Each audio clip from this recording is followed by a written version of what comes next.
يا ترى ايه اللي ممكن يكون حصل من 65 مليون سنة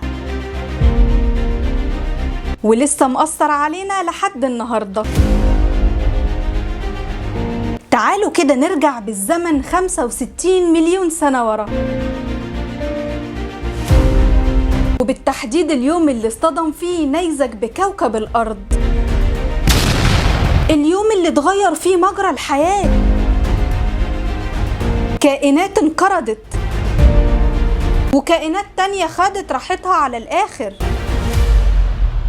وازاي في كائنات ضخمة زي الديناصورات انقرضت، وكائنات تانية ضعيفة قدرت تنجو من الكارثة دي. تعالوا معايا اقول لكم الحكاية باختصار.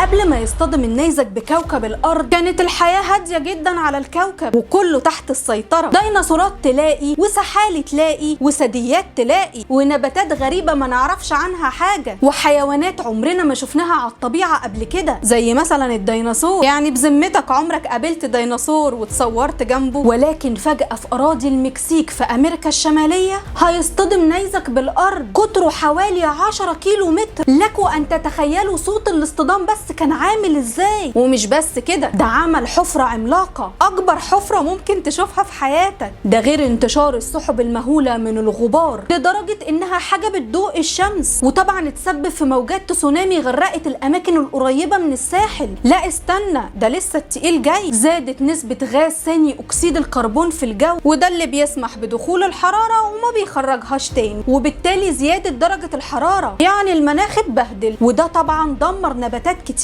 ومش بس كده، ده الصخور السخنة اللي انفصلت عن النيزك أدت لحرائق شديدة جدا في الغابات، يعني خراب شامل. وللأسف وفي وسط كل ده في حيوانات هتنقرض، وحيوانات تانية هتفضل ثابتة على وضعها وهتنجو وهتقدر تتكيف مع البيئة الجديدة، زي مثلا الثدييات. وأول حاجة نقدر نقول إنها انقرضت هي الديناصورات العملاقة. طب واللي مش عملاقة برضه انقرضت. هو ازاي الديناصور كائن عملاق كده ومالي مركزه وينقرض وفي حيوانات تانية صغيرة جدا هتعيش؟ خد الصدمة بقى، وده لان ضخامة الجسم في الوقت العصيب ده يعتبر عيب مش ميزة. وده لان ضخامة الجسم بتحتاج لكمية كبيرة جدا من الاكل، وطبعا الظروف ساعتها كانت صعبة جدا وكان في نقص في الغذاء. لكن بقى الحيوانات الصغيرة والزواحف الصغيرة كانت بتمشي نفسها باكل قليل وبيقضوا بقية عشاهم نوم، زي مثلا الثدييات اللي كان حجمها صغير واللي قدرت كمان تلاقي مخابئ تستخبى فيها من المناخ الصعب، وده كان عكس الكائنات الضخمة. وطبعا المناخ القاسي ده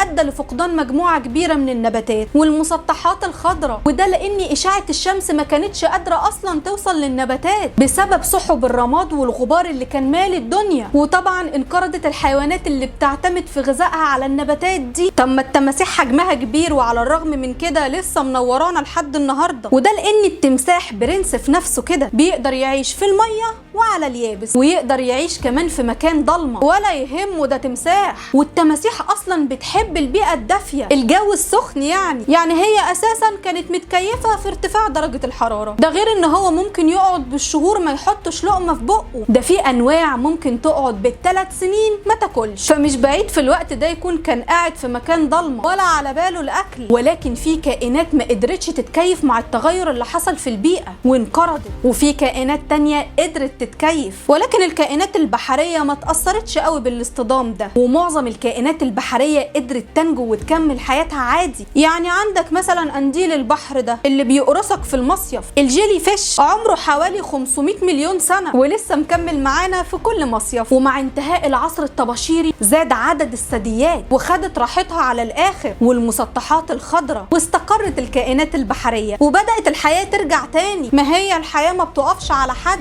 ما تنسوش تكتبوا لي رأيكم في التعليقات، وتشتركوا في القناة، ولايك وشير للفيديو عشان يوصل لكم كل جديد، وتتابعوني على صفحة الفيسبوك والتيك توك والانستجرام. هسيب لكم كل روابط الحسابات في صندوق الوصف.